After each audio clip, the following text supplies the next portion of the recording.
Hi everyone, welcome to the day 38 of the Java programming series. And previous class we had started on with the concepts of loops, where we discussed the various types of loops that we have, for loop, while loop, do while loop, ये सारा उसका working principle किस तरह से वो काम करता है और उस पर एक दो एग्जाम्पल्स और उसका working that how it actually works. तो आज इस लेक्चर सीरीज को हम लोग कंटिन्यू करेंगे थोड़ा सा तीनों लूप्स में डिफरेंस और सिमिलैरिटीज से, और उसके बाद we will be going on for the practical implementation. So जो हमने तीन तरह के लूप्स डिस्कस किए, जिसमें से एक था फॉर, दूसरा था वाइल और थर्ड टाइप ऑफ लूप जो था वो था डू वाइल। तो ये तीनों में पॉइंट ऑफ डिफरेंस क्या है और सिमिलैरिटीज क्या है, पहले ये कंसेप्ट को we will understand. So for loop I can tell you, ये एक एंट्री कंट्रोल्ड लूप है। At the same time while loop भी जो है ये भी एक एंट्री कंट्रोल्ड लूप है। whereas डू वाइल के केस में ये थोड़ा डिफरेंट है। डू वाइल लूप जो होता है हमारा, this is exit controlled. Now the question is कि एंट्री कंट्रोल तो क्यों और एग्जिट कंट्रोल तो क्यों।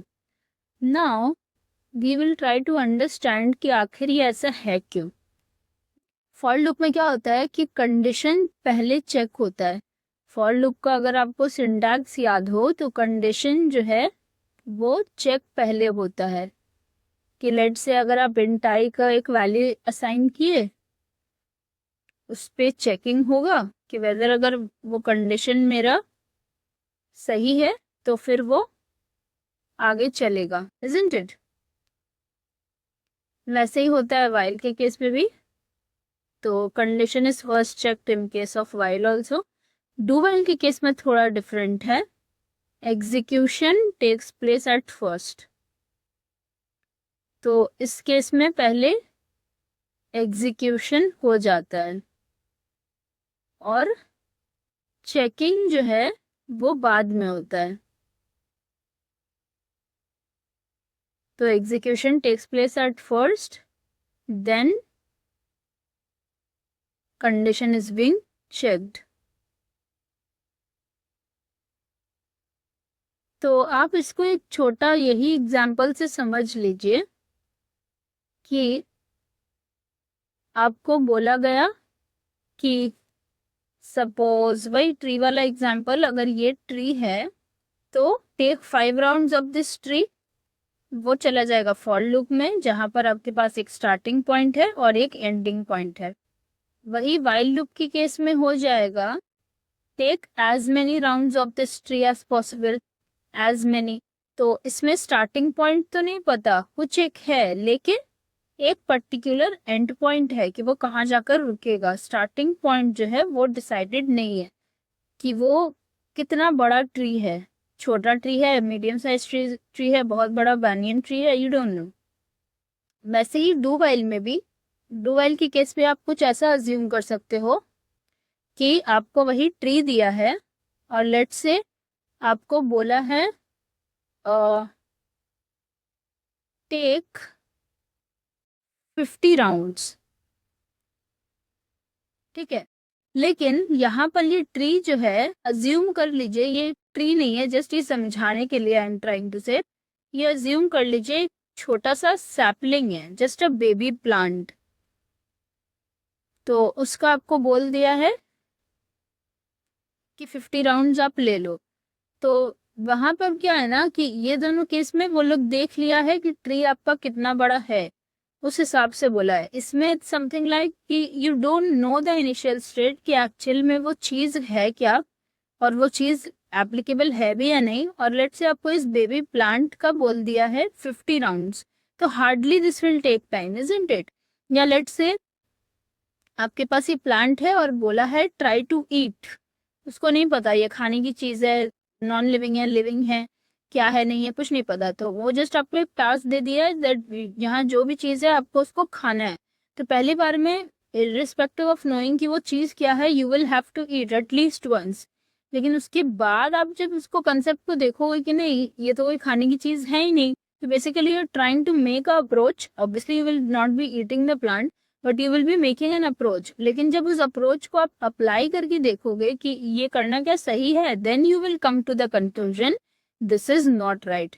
Whereas इस दोनों केस में if I tell you eat a tree, so that will practically be not possible, क्योंकि कंडीशन इसमें ही चेक है कि पहले तो आप देखोगे ये ट्री है या नहीं, हाँ है, उसके बाद आप 5 राउंड्स लोगे। सो this is a understood condition.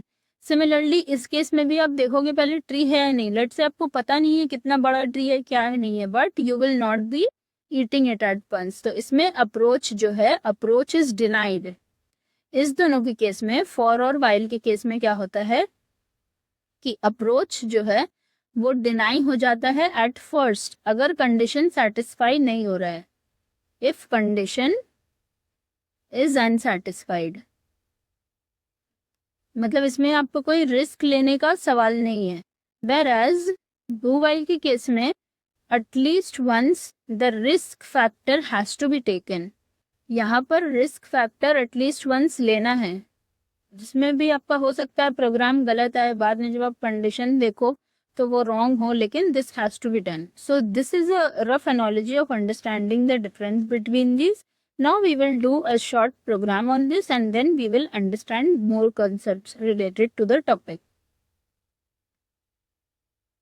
तो एक प्रोग्राम कर लेते हैं सिंपल सा, जिसमें प्रिंट करेंगे कुछ set of numbers. So print loop ऐसा कुछ नाम दे देते हैं,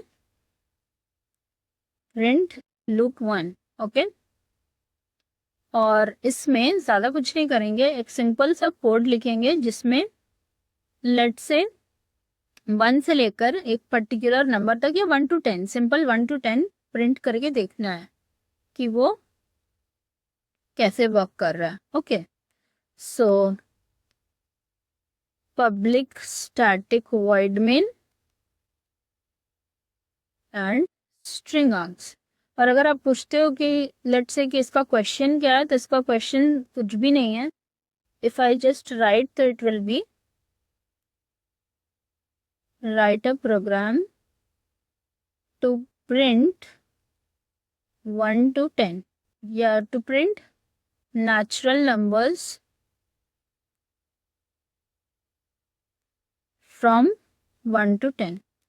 तो इस टाइप के क्वेश्चंस में अब आपको मल्टीपल टाइम्स देगा, तो इसका इटरेशन के लिए you will have to use the concept of loops.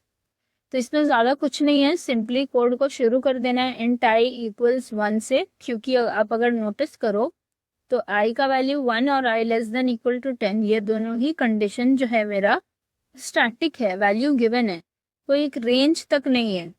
तो इसमें फॉर लूप आसानी से यूज कर सकते हैं, जहां पर आपको देखिए, जहां पर आपको स्टार्टिंग और एंडिंग का दोनों पॉइंट जो है वो पहले से मालूम है।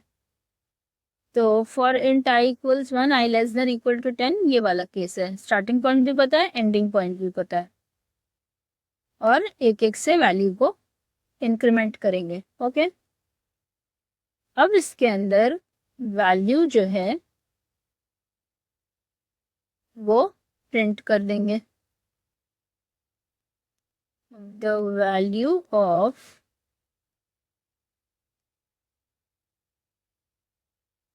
i is, the value of i is, और ये i का वैल्यू, ठीक है। और इसके बाद और कुछ नहीं करना है, प्रोग्राम को क्लोज कर देंगे, सिंपल सा यही करना है। अच्छा, एक ln लगा देंगे तो हर एक नया वैल्यू न्यू लाइन पे प्रिंट होगा, सो इजी होगा। Let's try and compile this, now we will execute this.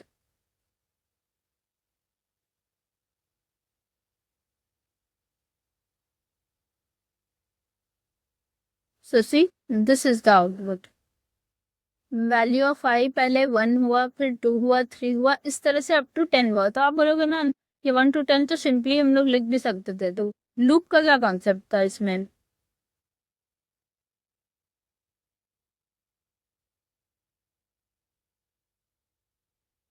तो यहाँ पर 1 से लेके 100 तक प्रिंट करके देखा है, और इस तरह से मेरा वैल्यू सी पूरा आ गया है। तो बेसिकली इसका बोलने का मतलब यही है कि कोई भी चीज जिसका स्टार्टिंग और एंडिंग पॉइंट मालूम हो तो वहां पर फॉर लूप पर इस्तेमाल कर सकते हैं।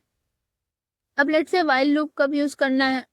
सपोज आपके पास कुछ ऐसा है कि डायनेमिक कंडीशन है अकॉर्डिंग टू द पोटेंशियल, जैसे कितना डिजिट का नंबर होगा, वो एक फिक्स सिनेरियो नहीं है, तो वैसे केस में हम लोग व्हाइल लूप का इस्तेमाल करते हैं। तो अगर व्हाइल लूप से एक प्रोग्राम देखें तो द क्वेश्चन वुड बी, जैसे एक नंबर इनपुट लेना है और उसके बाद सिर्फ नेगेटिव नंबर्स का जो है आपको सम करना है। तो वैसे में कितना नंबर्स इनपुट लेना है ये नहीं पता है, तो लेट्स से नेगेटिव सम कुछ रेलेवेंट सा नाम दे देते हैं क्वेश्चन का, क्लास का, और उस पर वर्क करते हैं।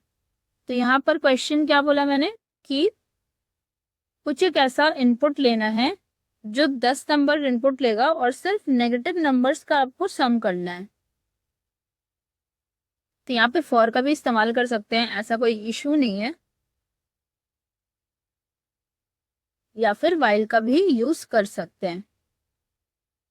तो अभी हम लोग सिंस फॉर को ही देख रहे हैं तो फॉर को ही डिटेल्स में पहले देख लेते हैं, उसके बाद दूसरे में एक एक करके भी दो।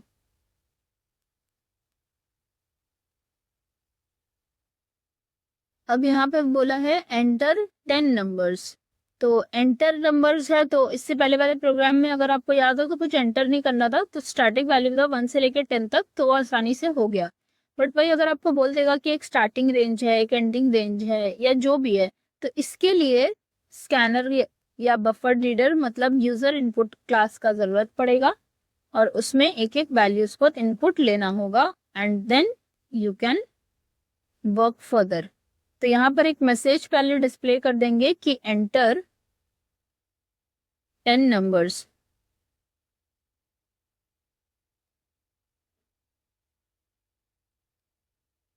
ये एक मैसेज दिखा दिए और इसके बाद जो भी नंबर लेंगे वो फॉर में लिख दो simply, int i equals 1, i less than equals 10 and 19 नहीं, सिर्फ 10 कर लो, and i plus plus. Okay okay, यहाँ पे स्पेस की वजह से ये इशू क्रिएट कर रहा है, स्पेस नहीं देना है।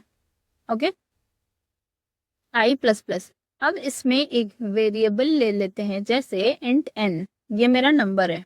ओके, एंड वो नंबर जो है वो एससी के थ्रू मतलब स्कैनर क्लास के ऑब्जेक्ट के थ्रू इनपुट होगा इन द लूप 1 to 10। तो माइंड यू यहाँ पे टोटल नंबर ऑफ इनपुट्स जो है वो 10 होगा। ठीक है, total number of inputs will be 10, क्योंकि लूप मेरा कितने बार एग्जीक्यूट कर रहा है, 10 टाइम्स। आई होप ये वाला पार्ट समझ आ रहा है। ये अगर 100 कर देंगे तो टोटल नंबर ऑफ इनपुट्स जो है वो 100 हो जाएगा, 10 दिए हैं इसलिए 10 है। अब इनपुट ले लिया 10। अब इसके बाद सिंपली क्या बोला है, नेगेटिव नंबर का सम निकाल लें। तो नेगेटिव नंबर मतलब number has to be less than 0। तो अगर वो नंबर 0 से छोटा है तो कुछ नहीं करना है, यहाँ पर एक सिंपल सा सम या फिर एस नाम का वेरिएबल ले लो जिसको 0 से इनिशियलाइज कर लो, एंड यहाँ पर अगर वो नंबर लेस देन n है तो sum plus is equal to n कर दे। तो sum plus is equal to n क्या हो जाएगा, जो भी मैं लेट्स से नंबर्स 1 to 10 हम लोग, I will show you an example with this, just a minute. ऐसे कर दिए एंड ये लूप के बाहर आकर उस नंबर को प्रिंट कर दो कि system dot out dot println the sum of the negative numbers are। और अब लेट से आप लोग पूछोगे कि ये नेगेटिव नंबर्स ही प्रिंट कर रहा है, इसको कैसे देखें। सबसे पहले जान लेते हैं कि नेगेटिव नंबर्स के लिए चलेगा या नहीं। तो सपोज कुछ सेट ऑफ नंबर्स हम लोग यहाँ पर इनपुट किए हैं, जैसे 2, -3, 6, 8, 15, -5, 7, 0, इस तरह से। Okay, dot dot dot 10 numbers चाहिए। तो इसमें से सम किसका निकलेगा? -3 और -5 का। So the operation will be -3 plus of -5, that is minus plus इस 2, दैट इज -2।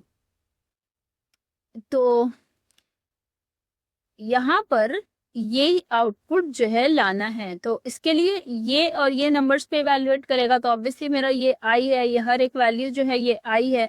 तो जैसे ही चेक करेंगे कि ये वाला वैल्यू लेस देन 0 है, तो वो जो है मेरा इसका सम निकाल के प्रिंट कर देंगे। तो जो लूप में हर एक वैल्यू आई टाइम्स घूम रहा है ना, i इक्वल्स टू 1 के लिए n का वैल्यू 2 है, i इक्वल्स 2 के लिए n का वैल्यू -3 है, i इक्वल्स 3 के लिए n का वैल्यू 6 है, एंड सो ऑन। तो i का वैल्यू जब 1 है तो n जैसे एंटर हुआ है 2। सिमिलरली i का वैल्यू जब 2 है तो n मेरा एंटर हुआ है -3। इस तरह से पूरा 10 टाइम्स जाएगा, और जैसे ही मेरा नेगेटिव नंबर इनकाउंटर होगा उसका सम निकाल कर ऐड कर लेंगे। तो अब यहाँ पर एक और चेक लगा सकते हैं। सम जैसे हो रहा हो, यहाँ पर जो भी नंबर लेस देन 0 है उसको प्रिंट करके देख लो, तो समझ आ जाएगा कि ये ठीक चल रहा है या नहीं। ओके, अच्छा, 2 स्टेटमेंट्स हो गया है। यहाँ पर एक ब्रैकेट देना होगा। जब भी इफ एल्स में लूप्स में एक से ज्यादा स्टेटमेंट हो जाता है तो ब्रैकेट्स जो है वो कंपल्सरी हो जाता है, मतलब अदरवाइज वो at a time by default एक ही स्टेटमेंट लेता है। तो in order to take multiple statements तो आपको वो ब्रैकेट में देना पड़ता है।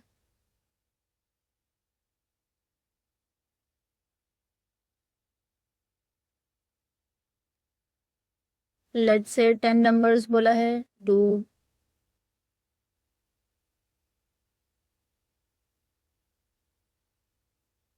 10 नंबर्स लिए हैं ये। ओ, मैंने लूप के अंदर ऐड कर दिया इसको, आई एम सॉरी, क्योंकि वो ब्रैकेट एक ऐड हुआ ना, तो इस वजह से मेरा ये लूप ब्लॉक के अंदर आ गया, हेंस वो 0 दे दिया, क्योंकि पहले ही वैल्यू को सम किया, वो नहीं करना था। वी विल री एग्जीक्यूट दिस। कंपाइलेशन चल रहा है, रीसेट करना होगा, 10 नंबर्स के लिए चल रहा है।